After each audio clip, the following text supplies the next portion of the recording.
रोज़े की हालत में शर्मगाह में दवा डालना। चुनांचे अगर औरत ने रोज़े के दौरान हालत रोज़ा में शर्मगाह के अंदर दवा डाली तो रोज़ा फासिद हो जाएगा। क़ज़ा ज़रूरी है लेकिन इस सिलसिले में कफ़ारा ज़रूरी नहीं होगा। फतावा आलमगीरिया में है वफ़िल अक़्तार फ़ी इक़बाल निसा बिफ़सदिन बिला खिलाफ़िन व हुवा सही। फतावा आलमगीरिया जिल्द नंबर 1 सफ़ा नंबर 204। आगे है फतावा शामिया में अम्मा फ़ी क़ब्लिहा फ़मुफ़सिदु इजमाअन लिअन्नहु कल हुक़्नती। फतावा शामी जिल्द नंबर 2 सफ़ा नंबर 399 और सफ़ा नंबर 400 जो HM सईद कराची पाकिस्तान का छपा हुआ नुस्खा उसके अंदर। दूसरी सूरत यह कि अगर औरत ने रोज़े की हालत में अपनी शर्मगाह में तर उंगली, भीगी हुई उंगली या उसके ऊपर दवा लगी हुई, तो तर उंगली, भीगी हुई उंगली शर्मगाह के अंदर दाखिल की तो इससे औरत का रोज़ा जो है फासिद हो जाएगा। क़ज़ा ज़रूरी होगी लेकिन इस सिलसिले में कफ़ारा उसके ज़िम्मे ज़रूरी नहीं होगा। तबयीनुल हक़ाइक़ में है लौ उदखिलतिस्साइम इस्बाहा फी फर्जिहा औ दुबरिहा ला युफ़सिदु अलल मुख्तार इल्ला अन तकूना मबलूलतुन बिमाइन औ दुहन। ये तबयीनुल हक़ाइक़ की इबारत है, जिल्द नंबर 1 सफ़ा नंबर 303 बाब मा युफ़सिदुस सौम। फतावा शामी जिल्द नंबर 3 सफ़ा नंबर 300, जिल्द नंबर 2 सफ़ा नंबर 397 जो HM सईद कराची पाकिस्तान का छपा हुआ नुस्खा उसके अंदर। तीसरी सूरत यह कि अगर औरत ने रोज़े की हालत में अपनी शर्मगाह में खुश्क उंगली, अपने फ़रज में, अपनी शर्मगाह में, पेशाब के जो रास्ता है या पखाने का रास्ता, उसके अंदर अपनी खुश्क सूखी हुई उंगली को दाखिल किया और फिर उसको निकाला तो उंगली तर हो गई, पेशाब के या अंदर की तरी की वजह से तर हो गई। फिर उसको उस उंगली को दोबारा जो है अंदर, उंगली को जो है दोबारा से औरत ने अंदर दाखिल किया तो दोबारा तर उंगली दाखिल करने से रोज़ा फासिद हो जाएगा। पहले जो डाला था वो सूखी उंगली थी, अब चूंकि अंदर की रुतूबत उंगली पर लग गई है, अब इस भीगी हुई उंगली को दाखिल कर रही है तो रोज़ा फासिद हो जाएगा। क़ज़ा लाजिम होगी, कफ़ारा नहीं। चौथी सूरत ये कि अगर हामिला औरत को रोज़े के दौरान चेकिंग की ज़रूरत पड़ेगी, बस औक़ात दर्द-ए-ज़े होता है जिसकी वजह से जो है क्या नाम है, डॉक्टर हजरात चेक करने के लिए जो है औरत के शर्मगाह के अंदर उंगली वगैरह या दवा वगैरह डालते हैं, तो चेकिंग की ज़रूरत अगर औरत की पड़ी तो अगर खुश्क चीज़ से चेकिंग की गई या ट्यूब वगैरह या दवा जो या लकड़ी या कोई ऐसी चीज़ आलात डाला जो सूखा था, उसके ऊपर कोई दवा नहीं लगी थी, कोई चीज़ नहीं, भीगा हुआ भी नहीं था, खुश्क थी, तो खुश्क चीज़ से चेकिंग की जाए तो रोज़ा इस सिलसिले में फासिद नहीं होगा। सूखी हुई चीज़ है, वायर वगैरह जो होता है, तार वगैरह जो होता है उसके, या वो जो आलात होते हैं, तो सूखा था उसको ही अगर दाखिल किया औरत की शर्मगाह के अंदर पेशाब के रास्ते में, तो फिर इससे रोज़ा फासिद नहीं होगा क्योंकि वो सूखा हुआ है। और अगर भीगी हुई चीज़ उसके ऊपर दवा या कोई लिक्विड वगैरह डाल करके या पानी में भिगो करके फिर उसको जो है अंदर दाखिल किया, तो तर चीज़ दाखिल करने की सूरत में चेकिंग की है, या एक दफ़ा खुश्क चीज़ दाखिल करने के बाद निकाल दिया, फिर उसके ऊपर दवा लगाया या कोई लिक्विड लगाई, फिर वो तर हो गई और तरी की हालत में दाखिल की जाए तो इस सूरत में फिर औरत का रोज़ा फासिद हो जाएगा।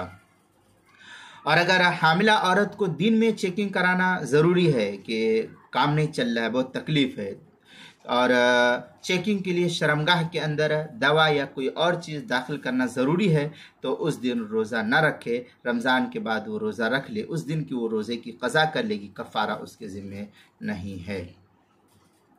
फतावा आलमगीरिया में है लौ अदखला इस्बाहु फ़ी इस्तिही अविल मरआ फ़ी फ़र्जिहा ला युफ़सिदु व हुवल मुख्तार। इस तरीके की इबारत जो है काफ़ी तफसील से फतावा आलमगीरिया जिल्द नंबर 1 सफ़ा नंबर 204, फतावा शामी जिल्द नंबर 2 सफ़ा नंबर 397 जो HM सईद कराची पाकिस्तान का छपा हुआ नुस्खा है उसके अंदर इसको जो है नकल किया है।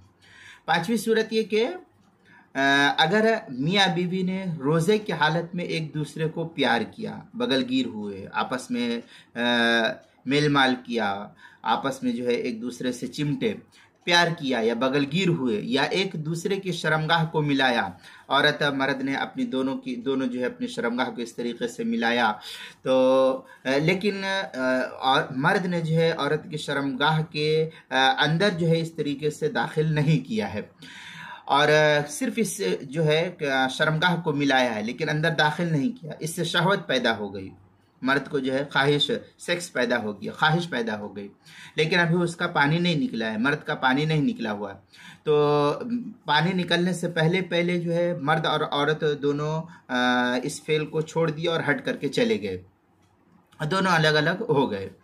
अभी पानी नहीं निकला था, इंजाल नहीं हुआ था, मनी नहीं निकली थी, दोनों अलग हो गए, तो रोज़ा फासिद नहीं होगा। अलबत्ता इस किस्म की कैफियत से रोज़े की हालत में औरत और मर्द दोनों को जो है परहेज़ करना चाहिए, ताकि जो है रोज़ा ख़राब ना होने पाए। अगर आपको करना ही है, मियाँ बीवी को इस काम को करना ही है, तो सुबह सादिक से पहले रात में जो है इस काम से फारिग हो जाना चाहिए। चुनांचे फतवा शामी में है वक़ब्बला वलम यंजिल औ इह्तलमा औ अंजिल बिनज़रिन वलौ इला फ़र्जिहा मिरारन, इस तरीके के अल्फाज जो है फतवा शामी जिल्द नंबर 2 सफ़ा नंबर 395 जो HM सईद कराची का छपा हुआ नुस्खा, उसके अंदर हिदाया के अंदर है वला बास बिल क़ुब्ला इज़ा मन अला नफ्स ही, फिर आगे है वयकरहु इदा लम यामन। इस तरीके के अल्फाज जो है हिदाया जिल्द नंबर 2 सफ़ा नंबर 199 जो मकतबा रहमानिया का छपा हुआ नुस्खा, उसके अंदर आगे जो है फतवा आलमगीरिया में है वल मुबाशरतुल फाहिश अयता आनिफ कानी वहुमा मुजर्रदानी वयमस फरजुहा वहुवा मकरून। इस तरीके के अल्फाज जो है फतवा आलमगीरिया पहली जिल्द सफ़ा 187 जो मकतबा रशीदिया कोयटा का छपा हुआ नुस्खा है, उसके अंदर इसको नकल किया गया है।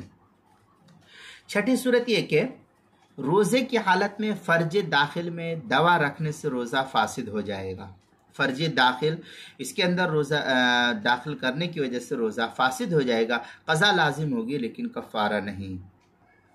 इस सूरत में सिर्फ क़ज़ा लाजिम होगी, कफ़ारा नहीं। अब फ़र्ज दाखिल किसको कहते हैं इसकी थोड़ी सी वजाहत मैं कर दूँ, उसके बाद जो आगे चलते दूसरी वजाहत की।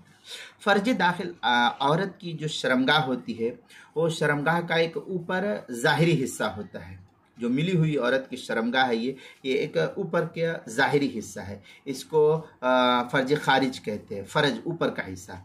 लेकिन जो फ़र्ज दाखिल है, इसकी ये जो चीरी है, इस चीरी को इस तरीके से चीरेंगे तो फिर अंदर की तरफ जो है एक और रास्ता जो अंदर जाता है, उसमें वहाँ जो है एक और रास्ता तीरनुमा बना हुआ रहता है, तो उस रास्ते को जो है फ़र्ज दाखिल कहते हैं। तो अब उस चीरी को चीरने के बाद फिर उस चीरी के अंदर जो दवा रखा है, वो दवा अगर उस चीरी के अंदर गई है तब जो है रोज़ा फासिद हो जाएगा, तो उसको जो है फ़र्ज दाखिल से फ़ुक़हा ताबीर करते हैं। अब इसके अंदर दवा रखने की वजह से ये कफ़ारा लाजिम होगा, क़ज़ा लाजिम होगी, कफ़ारा लाजिम नहीं होगा।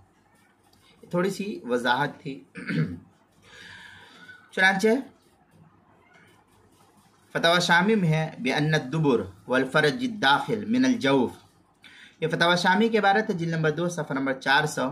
फतवा शामी में मज़ीद है लव उदखिलत क़ुतनतुन इन गाबत फ़सदा व इन बक़िया तरफ़ुहा फ़ी फ़र्जिहिल ख़ारिज ला, ये फतवा शामी के इबारत है, जिल्द नंबर 2 सफ़ा नंबर 397 बाब मा युफ़सिदुस्सौम जो HM सईद कराची पाकिस्तान का छपा हुआ नुस्खा, उसके अंदर मैंने ये जो फ़र्ज दाखिल की थोड़ी सी वजाहत की है, ये उन लोगों को जो समझते नहीं कि फ़र्ज दाखिल क्या होता है, फ़र्ज खारिज क्या होता है, तो थोड़ी सी मैंने वजाहत इसलिए कर दी है ताकि जो है मसले को समझना आसान हो जाए। सातवीं सूरत ये कि अगर रात को सुबह सादिक से पहले फ़र्ज दाखिल में दवा रखी, फ़र्ज दाखिल जैसे मैंने अभी बतलाया, फ़र्ज दाखिल में दवा रखी औरत ने और दिन भर वो दवा शर्मगाह के अंदर ही रही, तो उससे रोज़ा फासिद नहीं होगा, उसको निकाली नहीं, फिर उसी के अंदर वो पड़ी रही दवा, तो इससे फिर रोज़ा फासिद नहीं होगा। लेकिन जब निकाल दिया है तो फिर रोज़ा फासिद हो जाएगा। चुनांचे इस सिलसिले में जो है काफ़ी तफसीली बहस नकल की गई है फतावा इब्न तैमिया वगैरह के हवाले से। मसअलतुन फ़ी इमरा तज़अु मअहा दवाउन वक़्तुल मुजामा इला क़ौली वहल इदा बक़िया ज़ालिका दवा माहा बअदल जिमा, इस तरीके की इबारत काफ़ी तफसील से जो है फतावा इब्न तैमिया जिल्द नंबर 1 सफ़ा नंबर 60, फतावा हवाला फतावा रहीमिया जिल्द नंबर 7 सफ़ा नंबर 257 जो दारुल इशात कराची पाकिस्तान का छपा हुआ नुस्खा है, उसके अंदर। आठवीं सूरत हाल ये कि रोज़े की हालत में दिन में औरत को अपनी शर्मगाह के फ़र्ज खारिज में दवा लगाना जायज़ है। फ़र्ज खारिज जैसा कि मैंने अभी बताया, ये जो ऊपर का हिस्सा है, अगर इसमें कोई तकलीफ़ औरत को हो गई है तो इस हिस्से पर जो है अगर वो दवा लगाती है तो इससे जो है रोज़ा फासिद नहीं होगा। अलबत्ता फ़र्ज दाखिल जब इस चीरी को चीरने के बाद इस तरीके से फिर जो है अंदर का हिस्सा उसमें अगर दवा लगाती है तो फिर जो है ये दवा मुमकिन है कि अंदर तक पहुंच जाए। इसलिए फ़ुक़हा लिखते हैं कि फ़र्ज दाखिल में दवा लगाने से या फ़र्ज दाखिल तक दवा पहुंचाने से रोज़ा फासिद हो जाएगा, क़ज़ा लाजिम होगी, कफ़ारा लाजिम नहीं होगा। चुनांचे फतवा शामी में है कुल तो अल-अक़रब अत-तलख़्ख़ुस बिअन्न अद-दुब्र वल-फ़रज अद-दाख़िल मिन अल-जौफ़ी इज़ ला हाजज़ बैनहुमा। इस तरीके के अल्फाज जो है फतवा शामी जिल्द नंबर 2 सफ़ा नंबर 400 जो HM सईद कराची पाकिस्तान का छपा हुआ नुस्खा है उसके अंदर नकल किया है। अब यहाँ ये जानना चाहिए कि नोट के तहत कि फ़र्ज खारिज शर्मगाह के ऊपर पतंग नुमा लंबा सुराख को कहा जाता है। ये फ़ुक़हा एक ताबीर नकल करते हैं, बेहतरीन ताबीर जो है समझाने के लिए। और फ़र्ज खारिज के उस लंबे सुराख के आखिर में नीचे से कुछ ऊपर एक गोल सुराख है, उसको फ़र्ज दाखिल कहा जाता है। ये औरत की शर्मगाह में होता है।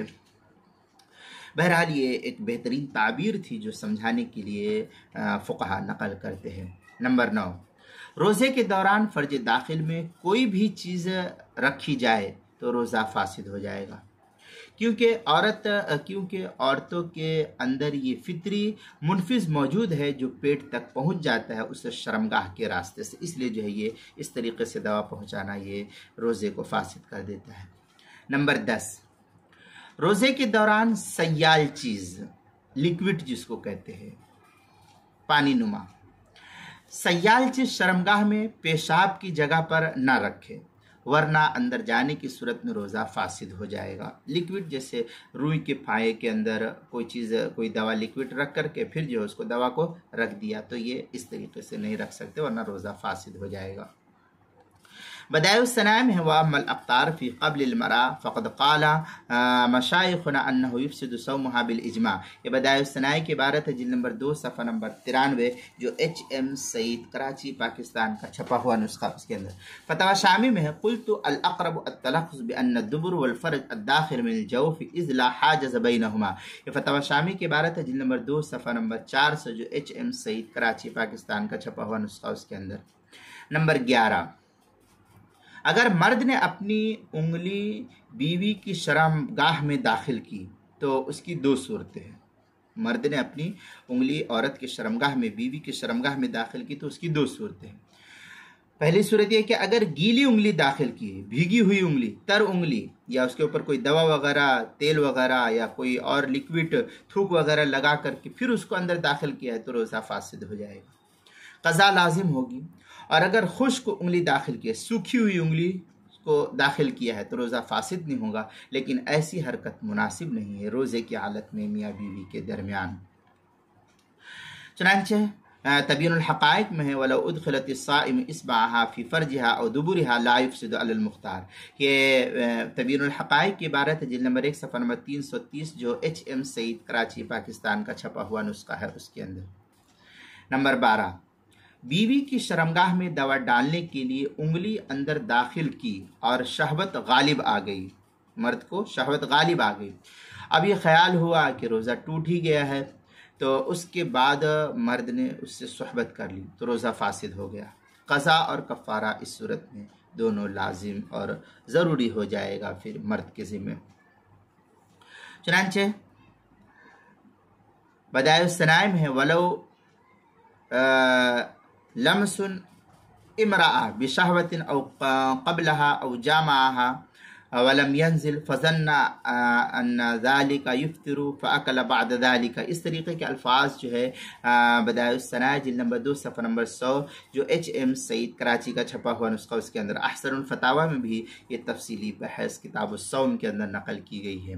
नंबर 13, अगर किसी औरत ने अपनी उंगली तेल या पानी से तर करके, भिगा करके या हुक्ने की लकड़ी वगैरह शर्मगाह के अंदर पूरी दाखिल कर दी तो रोज़ा फासिद हो जाएगा, क़ज़ा लाजिम होगी, कफ़ारा इस सिलसिले में लाजिम और ज़रूरी नहीं होगा।